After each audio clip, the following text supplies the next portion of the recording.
Hello दोस्तों, welcome to SM channel. आज हम से डिस्कस करने वाले हैं दो स्टॉक के बारे में।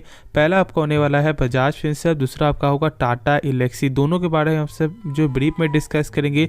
तो यार इस वीडियो को पूरा अंत तक देखना, और उससे पहले जरूर चैनल को यार सब्सक्राइब कर सकते हो, प्लस बेल आइकन को जरूर से यार ऑल पे दबा देना, जिससे सारे वीडियो की जो नोटिफिकेशन है वो सबसे पहले यार मिल जाए।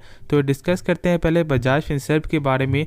तो सबसे पहले हम सब आज जो है ना निफ्टी 50 देख लेते हैं कि आज का निफ्टी 50 का क्या आपको हालात देखने को मिला था। तो आप देख सकते हो कि यहाँ पे 35 रुपया यहाँ पे निगेटिव में बंद होते हुए दिखाई दिया है। लेकिन एक चीज़ गौर करने वाली बात क्या है कि ऑलमोस्ट 12 बजे के पहले जो है 200 पॉइंट से भी ज़्यादा आपका जो है गिरावट जो है आपका हो चुका था, लेकिन उसके बाद एक बेहतरीन करेक्शन देखने को मिला है। और देख सकते हो कि आपका प्रीवियस क्लोज से ऑलमोस्ट जो है 35 पॉइंट ही आपको यहाँ पे कम है, ठीक है।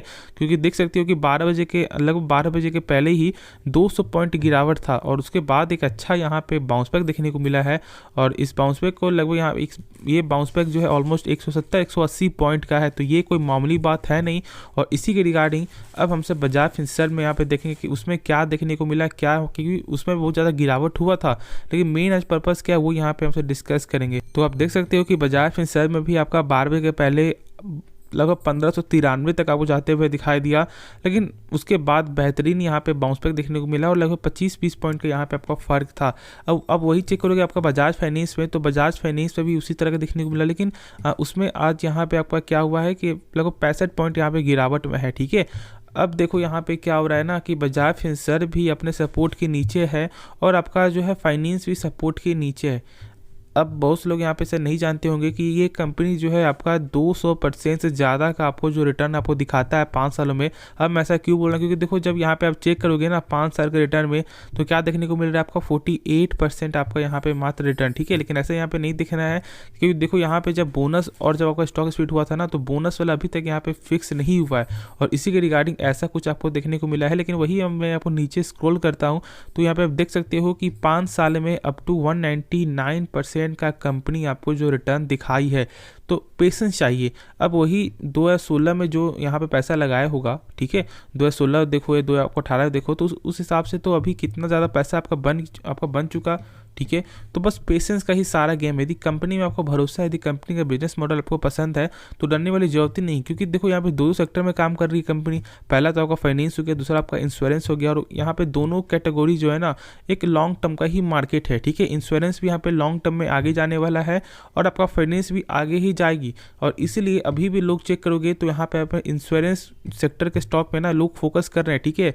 और बहुत से लोग यहाँ पे देखोगे कि पोर्टफोलियो में जो यहाँ पे लॉस भी हो रहा है, लेकिन उनको कोई डर नहीं है, क्योंकि वो जान रहे हैं और वो यहाँ पे समझ रहे हैं कि आगे जाकर यहाँ पे मार्केट जो आपका इंश्योरेंस का वो आपका बढ़ सकता है। जैसे कि अभी आप देख लो, ठीक है, पावर देख लो, आपका यहाँ पे ईवी के देख लो, ठीक है। यहाँ पे लोग क्यों यहाँ पे बाई कर रहे हैं, क्यों फोकस कर रहे हैं, क्योंकि उनको मालूम है कि लॉन्ग टर्म में ग्रोथ करेगा। आईटी देख लो, आईटी यहाँ पे आप इतना ज़्यादा आप जो क्यों भरोसा करते हो, क्योंकि जानते हो कि यहाँ पे आपका एआई के बिजनेस प्लस आपका जो क्लाउड बिजनेस, ये सारा ही आपका जो है लॉन्ग टर्म में ग्रोथ करेगा, ठीक है। अब देखो ग्रोथ करेगा नहीं करेगा ये तो कोई नहीं जानता, लेकिन आपका एक विजन तो है ना, तो उसी विजन के पर्पस में यहाँ पे आप किसी भी स्टॉक को बाई या सेल करते हो। तो जब कंपनी का जब यहाँ पे बिजनेस मॉडल जब इतना अच्छा है और जब लगातार ग्रोथ दिखा रही है, इस बार के नंबर भी देखोगे तो एक बेहतरीन नंबर आपको देखने को मिला है, तो फिर डर वाली कोई बात ही नहीं है। ऐसा तो नहीं कुछ हुआ है कि आपका हाँ इस बार यहाँ पे रिजल्ट आपको खराब आया है, इसके कारण गिरावट हो रही नहीं, ऐसा कुछ भी नहीं है। सारा गेम यहाँ पे क्या है आपको प्रॉफिट बुकिंग का, क्योंकि देखो अपने हाई से एक अच्छा खासा यहाँ पे आपको हाई जाते हुए दिखाई दिया, 1800 प्लस ये स्टॉक आपको गया था, और प्लस यहाँ पे लोगों ने क्या किया कि आपको प्रॉफिट बुकिंग किया है। फिर से जब एक अच्छे प्राइस से जब शेयर मिलेगा तो फिर आप उस समय डरोगे, लेकिन जो लोग समझ रहे हैं कि ये कितना ज़्यादा आपको जो कैपेबिलिटी रखता है, तो वही उस समय लोग यहाँ पे आपको बाई करेंगे, ठीक है। तो बस ऐसे समझना है, आपको डरने की जरूरत नहीं है। और आज हम तो देख लेते हैं कि टोटल आपका जो डिलीवरी क्या देखने को मिला है बजाज फाइनेंस और फिनसर्व में। तो आप देख सकते हो कि मात्र 30% का ही आपका जो डिलीवरी देखने को मिल रहा है, ठीक है, बजाज फिनसर्व में। और ऐसा क्यों, क्योंकि टेक्निकल के तौर पे ही जो है ये अभी स्टॉक कमज़ोर है, ठीक है। अब जब वही आपका ये स्टॉक जो 16 से 30 के जब आपका ऊपर फिर से जब आपका जो सस्टेन करेगा, तब फिर से देख लेना आप यहाँ पे जो टोटल आपका जो डिलीवरी ये जो आकर है ना 45% के ऊपर आपको जो है जाते हुए दिखाई देगा। क्यों, क्योंकि देखो लोग यहाँ पे दो चीज़ देख कर ही यहाँ पे पैसा लगाते हैं, सॉरी 3 चीज़ पैसा देख कर लगाते हैं। पहला क्या देखते हैं कि यहाँ पर टेक्निकल क्या दिखा रहा है, ठीक है। प्लस दूसरा क्या होता है कि फंडामेंटल के बहुत से लोग यहाँ पे टेक्निकल देखते ही नहीं है, बस देखते हैं फंडामेंटल कैसा, क्योंकि फंडामेंटल ही मीन होता है। टेक्निकल यहाँ पे शॉर्ट टर्म का पैसा कमाने का एक जरिया होता है, लेकिन फंडामेंटल आपको लॉन्ग टर्म का यहाँ पे दिखाता है कि वो कंपनी क्या प्रॉफिट गेन कर रही है या लॉस कर रही है, कैसा उसका कैश फ्लो का आपको जो स्टेटमेंट है। तो बस यहाँ पे फंडामेंटल देखना चाहिए। और एक क्या होता है आपका न्यूज़ के बेसिस पे, ठीक है। बहुत से लोग यहाँ पे न्यूज़ पे फोकस करते हैं कि कौन सा स्टॉक में कौन सा न्यूज़ आ रहा है। जैसे कि मान लो आज किसी स्टॉक में कुछ ऐसा न्यूज़ आ गया कि कल यहाँ पे गिरावट होगा या कुछ यहाँ पे बहुत ज़्यादा खराब न्यूज़ आए, तो फिर यहाँ पे लोग डायरेक्ट आपको सेल कर देंगे, ठीक है। तो ऐसा होता है कि लोग 3 तरह का यहाँ पे आपको टॉपिक ढूंढते हैं और 3 फोकस पे करते हैं कि यहाँ पे कौन कौन सा, क्या टेक्निकल, क्या फंडामेंटल या न्यूज़। तो ऐसे होता है, लेकिन अभी देखोगे तो यहाँ पर टेक्निकल वजह से ये स्टॉक अभी आपका कमज़ोर है और इसी के रिगार्डिंग ऐसा कुछ आपको देखने को मिला। लेकिन वही चीज़ देख लेते हैं आपका बजाज फाइनेंस में कैसा देखने को मिल रहा है। तो आप देख सकते हो कि बजाज फाइनेंस में भी आपका जो है मात्र 36% का ही आपका जो टोटल जो डिलीवरी देखने को मिल रहा है। और इसकी भी वजह वही है कि आप अपने सपोर्ट से, यानी कि जो आपका 6800 का एक बेहतरीन सपोर्ट था, उसके नीचे ही आपको यहाँ पे क्लोजिंग जो है दे रहा है बजाज फाइनेंस। अब कुछ चीज़ यहाँ पे जान लो जिससे आपको यहाँ पे जो आपको कुछ यहाँ पे आपको जो मदद मिलने वाली, मोटिवेट आप यहाँ पे हो सकते हो। क्योंकि देखो लोग डरते हैं ना, तो यहाँ पे डरना नहीं है, पेशेंस आपको रखना है। और यहाँ पे बहुत सारे ब्रोकर ने टारगेट भी आपको दिया, जैसे कि शेयर का टारगेट दिया आपको 1950 का, और यही सेम टारगेट आपका जो एडलबेसिस का भी टारगेट है। प्लस यहाँ पे आपको ICICI डायरेक्ट ने टारगेट दिया आपको जो 1850 का। तो ये टारगेट मिलते हुए आपको दिखाई देगा और हमेशा आपको दिखाई देगा ही, ठीक है। क्योंकि ये स्टॉक कोई ख़राब कंपनी तो है नहीं, ऐसा नहीं कि यार ये कंपनी लॉस मेकिंग है कंपनी है। जब यहाँ पे लॉस मेकिंग कंपनी को जब आप यहाँ पे उसमें पैसा लगा रहे हो और जब उसमें आप पेशेंस रख रहे हो, तो फिर तो ये एक बेहतरीन स्टॉक है। तो डरना नहीं है, होल्ड करके चलना है, पेशेंस का ही सारा गेम होता है। और प्लस फंडामेंटल, ऐसा नहीं कि यहाँ पे बस लेकर भूल के 5 साल 10 साल, ऐसा भी नहीं करना है। आपको टाइमली यहाँ पे आपको चेक करना है। जैसे कि जब क्वार्टर का जब आपका नंबर आता है, तो क्यों नंबर आता है, आप ही के लिए नंबर आता है ना। आपको यहाँ पे जानना है, आपको यहाँ पे समझना है कि हाँ क्या ये स्टॉक सही से काम कर रहा है, क्या सही से प्रॉफिट गेन हो रहा है कि नहीं हो रहा है। तो मेन मकसद आपका यही होता है। तो आप जो क्वार्टरली जो है ना प्रॉफिट यहाँ पे चेक करते रहो। हाँ ऐसा हो सकता है शायद आपका 1-2 क्वार्टर में कम आ जाए, तो आप तो ये मत समझना कि वो कंपनी खराब हो गई, नहीं, ठीक है। आप यहाँ पे देखो 3-4 क्वार्टर लगातार चेक करो, ईयर ऑन ईयर पे चेक करो। अब मैं आपको कुछ इसका फंडामेंटल भी आपको बता देता हूँ। तो पहले आप देख लो, स्टॉक का P47 है, हाई है, तो ज़्यादा आपको उतना ज़्यादा हाई नहीं है। और मेरे हिसाब से तो एक आप हाई P वाले स्टॉक को बाई करो, लेकिन कभी भी एक लो P वाले स्टॉक को बाई मत करना, ठीक है। क्योंकि देखो बहुत से लोग क्या समझते हैं, जिसका यहाँ पे माइनस में P होता है, उनको ऐसे लोग समझते हैं कि नहीं उसका आपका वैल्यूएशन बहुत ही कम है, बाई कर लेते हैं कि आपको अच्छा खासा प्रॉफिट देखने मिलेगा। नहीं, ऐसा नहीं देखना है, ठीक है। क्योंकि एक ऐसा भी स्टॉक होता है जो यहाँ पे क्या उसकी वजह यहाँ पे कम P का है, क्योंकि ऐसा हो सकता है उनका डेप्ट ज़्यादा हो, कर्ज में है, ठीक है, बहुत ज़्यादा स्टॉक गिर चुका है। जैसे कि आप यहाँ पे चेक कर लो आपका जो इंडिया बुल हाउसिंग फाइनेंस का, ठीक है, मैं बस आपको एक जो एग्जांपल दे रहा हूँ, वो स्टॉक आपका 1500 का स्टॉक है और अभी यहाँ पे लगभग 200 का यहाँ पे आपको ट्रेड करते हुए दिखाई दे रहा है। तो लोग अभी भी ऐसा बोलते हैं कि क्या हमें बाई करना सही रहेगा फॉर द लॉन्ग टर्म के लिए। क्यों? जब आप खुद से सोचो, जब 1500 का स्टॉक जब आपको 200 में मिल रहा है, ऐसे तो यहाँ पे 150 तक 100 तक जाते हुए दिखाई देता है, तो क्या उस स्टॉक पे भरोसा आपको करना चाहिए? आप या ये सोचो कि जो जिसने यहाँ पे बाई किया होगा 1500 में शुरू से 1300 में या आपको 1100 में, तो अभी उनका कितना ज़्यादा आपको लॉस चल रहा है। तो सारा चीज़ यहाँ पे देखना पड़ता है। ये नहीं कि बस यहाँ पे कम P देखो और स्टॉक को बाई कर लो, नहीं, ये बिल्कुल भी एक सही फैसला नहीं होता। बहुत से लोग यहाँ पे ऐसा ये देखकर आपको फंसते हैं, ठीक है। तो ऐसा नहीं, सारा चीज़ इसके बारे में आपको नॉलेज रखना है। आगे चेक करते हैं इस कंपनी का आपको ROC और ROE, यानी कि आपको रिटर्न ऑन कैपिटल एम्प्लॉयड और आपका रिटर्न ऑन इक्विटी। तो यहाँ पे आपको जो रिटर्न ऑन कैपिटल एम्प्लॉयड का क्या मतलब होता है कि कंपनी जब अपने ऊपर, ठीक है, यानी अपने ऊपर जब यहाँ पे 100 रुपये लगा रही है, तो उसका 1 साल बाद कितना रुपया बन रहा है। तो कंपनी का यहाँ पे 11% का आपको ग्रोथ देखने को मिलता है सालाना आधार पर, ठीक है।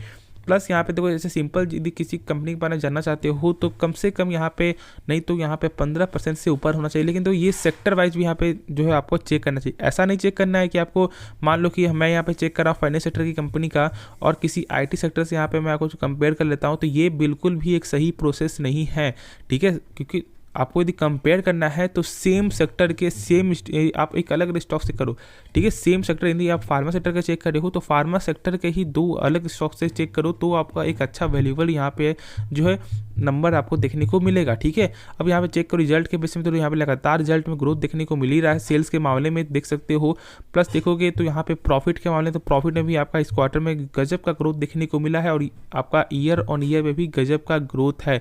1998 करोड़ से बढ़कर आपका हो चुका 3000 करोड़। तो ये सारा चीज़ आपको देखना पड़ेगा और ये खुद आप यहाँ पे आप देख सकते हो। टोटल एसेट देखोगे लगातार ग्रोथ ही देखने को मिल रहा है।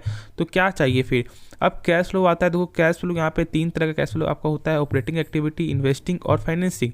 लेकिन यहाँ पे आपका मेन क्या होता है आपका, वो होता है आपका ऑपरेटिंग। लेकिन ऐसे चेक करोगे टोटल आपका जो नेट कैश फ्लो है तो यहाँ पे पॉजिटिव देखने को मिलता है, लेकिन ये जो नंबर है ना वो यहाँ पे माइनस में देखने को मिलता है। पहले आप ये जान लो कि कैश फ्लो होता क्या है।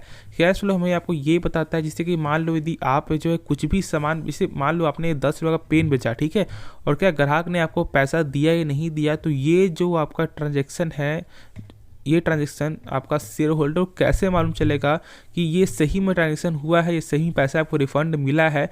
तो वो इसी चीज़ को जानने के लिए हमसे कैश फ्लो चेक करते हैं। और कैश फ्लो यहाँ पे फिलहाल आपका इस साल जो निगेटिव देखने को मिला है 2022 में, और जानते हो कि यहाँ पे वजह क्या है।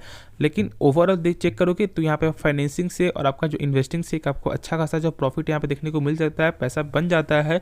तो टोटल आपका ओवरऑल जो है यहाँ पे प्रॉफिट यहाँ पे आपका प्लस में ही देखने को मिल रहा है, ठीक है, नेट पूरा कैश फ्लो चेक करोगे तो होप इसके रिगार्डिंग आपका डाउट यहाँ पे क्लियर हो गया होगा। बजाज फिनसर्व के बारे में पूरा जो शॉर्ट में मैंने आपको फंडामेंटली बता दिया है, प्लस साथ में यहाँ पे कुछ जो मैंने वो डिस्कस भी कर लिया है। तो सारा चीज़ आपका डाउट क्लियर हो गया। यदि अभी तक आप देख रहे हो, वीडियो को लाइक करो और चैनल को जो है सब्सक्राइब कर देना, दोस्तों में जरूर से शेयर भी कर देना। तो चलो अब नेक्स्ट स्टॉक के बारे में डिस्कस करते हैं टाटा एलेक्सी के बारे में। और टाटा एलेक्सी में आज फिर से यहाँ पे गिरावट आपको देखने को मिला है 41 पॉइंट, और इसमें कोई भी इम्पैक्ट नहीं पड़ा। जिससे कि मार्केट में मैंने शुरू में आपको दिखाया कि निफ्टी 50 यहाँ पे आपका जो है ओपन तो लगभग आपका ओपन लगभग 12 बजे के पहले यहाँ पे 200 पॉइंट से ज़्यादा यहाँ पे गिरावट आपको हो चुका था, लेकिन फिर यहाँ पे एक बाउंस बैक देखने को मिला। लेकिन ऐसा टाटा एलेक्सी में कुछ भी आपको देखने को नहीं मिला है, और यहाँ पे कोई भी फर्क ही नहीं है, मार्केट से कोई मतलब ही नहीं चल रहा है, ये लगातार गिर रहा है। और गिरने की वजह क्या है, ओवर वैल्यू, ठीक है। अब बहुत सारे ने मुझे लोग ने यहाँ पे पूछा था बहुत पहले ही कि जब प्राइस जब चल रहा था आपका 10,000, तो मैंने कहा कि यहाँ पे आप बाई मत करो, बहुत एक हाई प्राइस हो चुका है। लेकिन उस समय लोगों ने मुझे बहुत ज़्यादा बोला कि नहीं, यहाँ से और ज़्यादा आगे जाएगा, यहाँ पे आपको 12 जाएगा, 13 जाएगा।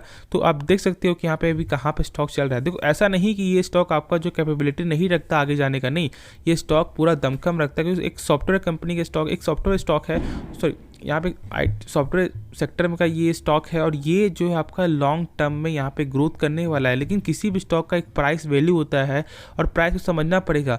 जब 2021 में जब इसका स्टॉक का दाम था 2200-2300, तो क्या ये 1 साल 1.5 साल में ये स्टॉक 10 साल यहाँ पर चला जाएगा, यानी कि 5 टाइम्स पैसा बना देगा? तो क्या ये सही आपका वैल्यू नंबर देखने को मिल रहा है? अब देखो बहुत से लोग यहाँ पे मार्केट के बारे में ना ज़्यादातर यहाँ पे कुछ नहीं जानते हैं, क्योंकि उनका ऐसा हो सकता है कि उनका बहुत ज़्यादा कम एक्सपीरियंस हो, तुरंत यहाँ पे मार्केट में आपको आए होंगे जिनका 2 महीने 3 महीने। तो यहाँ पे वो चेक क्या करते हैं, वो क्या देखते हैं कि यार आज इसका प्राइस 1000 है, तो लोग सोचते हैं कि यार 2000 1000 से 2000 गया, 2 से 3 जाएगा। नहीं, ऐसा नहीं सोचना है आपको। यहाँ पे वैल्यूएशन देखना है कि क्या स्टॉक का वो प्राइस आपको सही है, ठीक है। तो सारी चीज़ यहाँ पे चेक करो। अब देखो ये जो अपने सपोर्ट के नीचे है, ठीक है, अभी जो सपोर्ट था आपका 6800 का, वो सपोर्ट के नीचे अभी चलते हुए दिखाई दे रहा है। और जब यहाँ पे आपका जो है 5900 के नीचे यदि स्टॉक आपको जो चला जाता है, तो फिर और ज़्यादा यहाँ पे आपको कमजोरी देखने को मिल सकता है। लेकिन डरना नहीं है, पेशेंस रखना, ठीक है, आपसे गलती हो गया, लेकिन अब यहाँ पे आप ऐसा गलती मत करना। किसी भी स्टॉक में जब पैसा लगा रहे उसके बारे में सही से यहाँ पे जानो, नॉलेज लो, ठीक है। 2-3-4 वीडियो बहुत से लोग यहाँ पे डालते हैं यूट्यूब पे, उनका यहाँ पे देख लो, उसके बाद बाई करो, ठीक है। ऐसा नहीं कि पहले बाई कर लो उसके बाद यहाँ पे देख लो क्या वो स्टॉक खराब है या सही नहीं है, ऐसा नहीं करना। जब यहाँ पे चिड़िया जब आपको खेत जो है आपको चुग जाएगी, तो फिर उसके बाद क्या फ़ायदा। तो ऐसा गलती नहीं करो, स्टॉक के बारे में जानो, टाइम लो, और तो ही आपको डिसीजन यहाँ पे लेना है। और जो मैंने कहा है उसको फोकस में रखना। अभी बाई मत करो, ना एवरेज करने की ज़रूरत है, ठीक है, क्योंकि अभी ज़्यादा कमज़ोर आपका स्टॉक हो चुका है। जो फिर से यदि आपका 6800 के ऊपर जाता है तो फिर सही है, लेकिन अभी आपका ऐसा कमजोरी यहाँ पे देखने को मिले, जैसा यदि आपका 5900 के नीचे जाता है तो फिर यहाँ पे और कमजोरी देखने को मिल सकता है। तो अभी जो है ना वो एक बीच पे ट्रेंड कर रहा है, तो अभी इससे दूर रहना ही एक बेहतर उपाय होगा।